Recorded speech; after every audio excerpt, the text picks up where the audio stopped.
Assalamualaikum student. Today we discuss about chemistry of 10th class.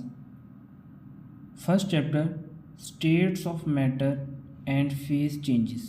यहाँ पे लफ्ज़ है states of matter मादा की हालतें एंड फेज चेंजेस का मतलब होता है कि हालत की तब्दीली। इसका मतलब क्या है बेसिकली यहाँ पे जो है वो स्टेट्स ऑफ मैटर मादा की हालतें यानी मादा जो है वो किन किन हालतों में पाया जाता है, ठीक है, उसकी कौन कौन सी हालतें हैं और वो कितनी मकदार में मादा जो है वो कौन सी हालत में ज़्यादा पाया जाता है, कौन सी हालत में कम पाया जाता है, ये सारी चीज़ें इस चैप्टर में हम देखने वाले हैं। उसके बाद है फेज़ चेंजेस यानी जो मादा की हालतें हैं इनको हम तब्दील कर सकते हैं। यानी अगर आपके पास कोई सॉलिड है तो आप लोगों ने उसको लिक्विड में चेंज करना है तो इसमें फेज़ चेंज आ। इंट्रोडक्शंस की तरफ हम आते हैं। स्टेट्स ऑफ मैटर यानी सबसे पहला जो हमारा पॉइंट है ना वो स्टेट्स ऑफ मैटर के बारे में इसका इंट्रोडक्शन है, जिसमें सबसे पहले बताता है कि जो मादा है ना वो सबसे पहले 4 हालतों में पाया जाता है।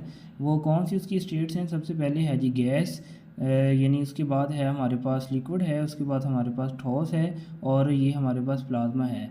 ये मादा की जो है वो 4 स्टेट्स ऑफ मैटर हैं। एमसीक्यूज भी यहाँ से बन सकते हैं कि मादा की जो है वो how many states of matter, मादा की कितनी हालतें हैं, तो यहाँ पे जो है वो हम 4 को टिक करेंगे। उसके बाद स्टेट्स ऑफ मैटर अब बारी बारी हम जो है वो सारी हालतों को जो है वो एक्सप्लेन करेंगे। First of all we discuss about gas. Gas की डेफिनेशन है it is a state of matter that has no fixed shape and volume. इसका मतलब है कि गैस मादा की जो है वो ऐसी हालत है जिसका ना तो कोई फ़िक्स वॉल्यूम होता है और ना ही उसकी कोई फ़िक्स शेप होती है। जिस तरह ये आप लोगों के पास सामने कंटेनर में हमने मिसाल ली हुई कि कोई भी गैस बंद है, तो ये इसमें जो गैस बंद है ना, आप इसको जिस मर्ज़ी कंटेनर में जो है वो पुट करेंगे तो ये उसी की शक्ल जो है वो अख्तियार कर लेगी। मेन इसका कोई फ़िक्स वॉल्यूम या कोई भी फ़िक्स शेप नहीं। इसके बाद हम इसकी जो है वो प्रॉपर्टीज़ को जो है वो डिस्कस करते हैं। सबसे जो पहली प्रॉपर्टी है वो है जी कंप्रेसिबिलिटी यानी दबाना। तो यहाँ पे हमने एक सिलेंडर में गैस ली हुई है, तो उस सिलेंडर में जो है वो हमने एक पिस्टन लगाया हुआ है, इसमें कुछ गैस के मालिक्यूल्स को बंद किया हुआ है। तो आप जैसे ही ऊपर से जो है वो नीचे प्रेशर अप्लाई करवाएंगे तो ये पिस्टन जो है वो नीचे की तरफ मूव करना शुरू कर देगा। नीचे की तरफ मूव करना शुरू क्यों करेगा? क्योंकि हमें पता है कि जो गैस के मालिक्यूल्स होते हैं ना, इनके दरमियान जो एम्प्टी स्पेसेस होती हैं वो बहुत ज़्यादा होती हैं, जिसकी वजह से इनके दरमियान खाली जगह होती है और ये जो है वो मालिक्यूल्स इकट्ठे हो जाते हैं यानी एक दूसरे के करीब आ जाते हैं, जिसकी वजह से इनका वॉल्यूम जो है वो कम हो सकता है। यानी ये गैस जो है वो प्रॉपर्टी पहली शो कौन सी करवाती है? कंप्रेसिबिलिटी की, यानी इसको जो है वो हम दबा भी सकते हैं। उसके नेक्स्ट प्रॉपर्टी है एक्सपेंशन या एक्सपेंसिबिलिटी।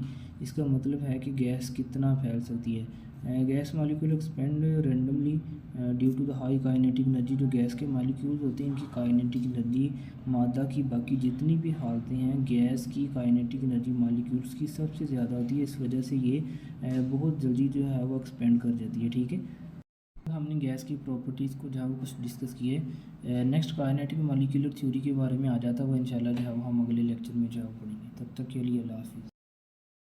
हमारे पास है diffusion. Gas molecule diffuse easily due to the high kinetic energy from higher to lower region. इसका मतलब ये है कि जो गैस के मॉलिक्यूल हैं ये डिफ्यूजन की प्रॉपर्टी शो करते हैं। यानी डिफ्यूजन की प्रॉपर्टी से क्या मुराद है कि यानी आप एक कॉर्नर में खड़े हों या गैस एक कॉर्नर से दूसरे कॉर्नर तक किस तरह जाती है, तो वो डिफ्यूजन की प्रॉपर्टीज़ की ये शो करवाती है। किस तरह? जो गैस के मॉलिक्यूल हैं इनकी काइनेटिक एनर्जी बहुत ज़्यादा होती है, तो ये हायर टू लोअर रीजन जो है वो मूव करते हैं। किस तरह? हायर रीजन कौन सा होगा? जहाँ पे आप लोगों ने वो गैस जो है वो अप्लाई करवाई है, यानी जहाँ से गैस जो है वो मूव करना चाह रही है, तो हायर रीजन वो होगा जहाँ से गैस निकल रही है। उसके बाद लोअर वो रीजन होगा जहाँ पे गैस मूव करना चाह रही है। तो ये higher to lower region move कर दिए और ये जो है वो डिफ्यूजन की प्रॉपर्टी। हमने गैस की प्रॉपर्टीज़ को जो है वो कुछ डिस्कस किए। नेक्स्ट काइनेटिक मॉलिक्यूलर थ्योरी के बारे में आ जाता है, वो इंशाल्लाह जो है वो हम अगले लेक्चर में जो है पढ़ेंगे। तब तक के लिए अल्लाह हाफिज़।